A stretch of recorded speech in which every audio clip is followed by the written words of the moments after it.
Hi, my name is Samiran Rao, and my teammates are Ashish and Dongzin. Our project is American Sign Language Detection and Recognition, and this is our video for the HAR midterm. So the purpose of our project is to detect gestures that are in American Sign Language finger spelling through the webcam and display what the gesture is trying to convey. So since we've used the finger spelling approach, there are 36 gestures, 0 to 9 and 26 alphabets. So let's take a look at our data set here.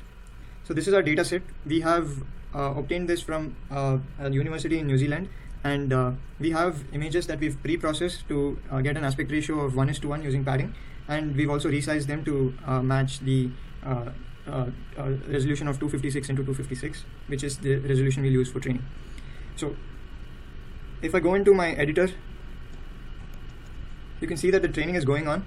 We've used 36 classes, and we've used 25 epochs. That is, the iteration will go on for 25 that is, the training will go on for 25 iterations, and a model will get created. As you can see here, there is a model getting created called keras.model.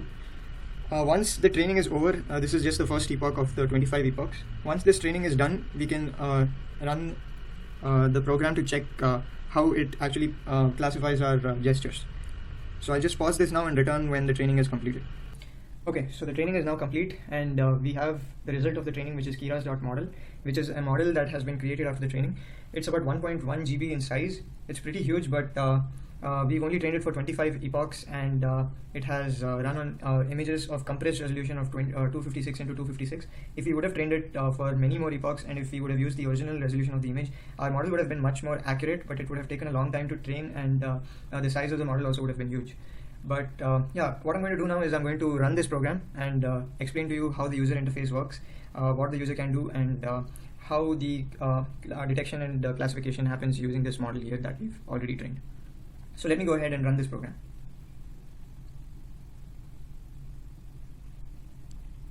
So as you can see, 3 windows popped up. The first one here is the camera output window. The second one here is the hand window, which is the cropped version of the camera output window, which only shows the relevant parts. The hand train window here is the same as the hand window with background subtraction, which removes all the irrelevant background pixels.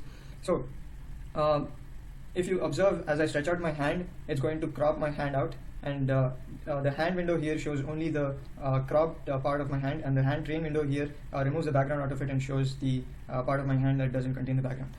So okay, one more thing that we have implemented is that there is a possibility for misclassification. Actually, since the accuracy of this model is low because of the limited training resources, there is a lot of scope for misclassification. And once misclassification happens, for example, this here is the symbol, is the gesture for A, and it's classified as Y.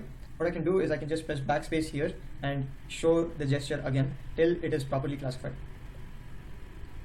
So you can see that it's now properly classified. This is the gesture for Y, by the way. Yeah. Okay, so these track bars here are basically to adjust the YCBCR ranges for skin contours. It varies for different lighting conditions. I've adjusted these values for this lighting condition. I can show you that if I show the gesture Y and I adjust these contours, you can see that the range of skin colors is changing, is varying. So these can be adjusted to match the environment.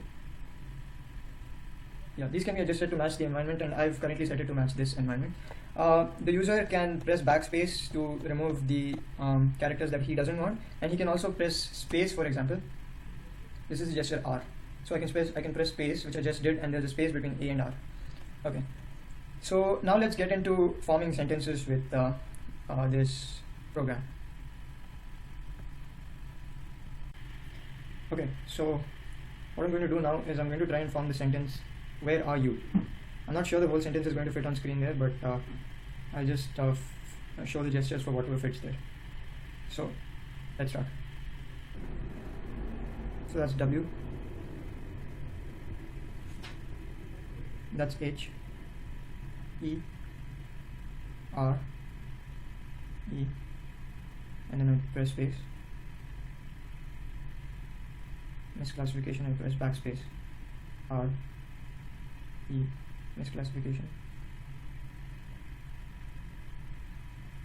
misclassification, backspace, misclassification, backspace.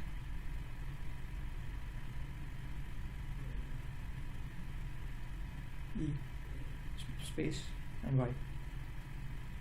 I don't think anything else is going to fit, so I'll start the video here. So as we saw, 13 gestures were required to classify 9 characters. That's about an accuracy of 69.2%, but about 70%. But as we've observed through our testing process, it gives an accuracy of about 76% in general. But we are aiming to increase this accuracy significantly by using higher resolution images and training on them, as well as training for more epochs. Currently, we are trying to train it for 100 epochs and then maybe proceed to 200. And as part of our future work, we also plan to generate answers for questions posed in American Sign Language.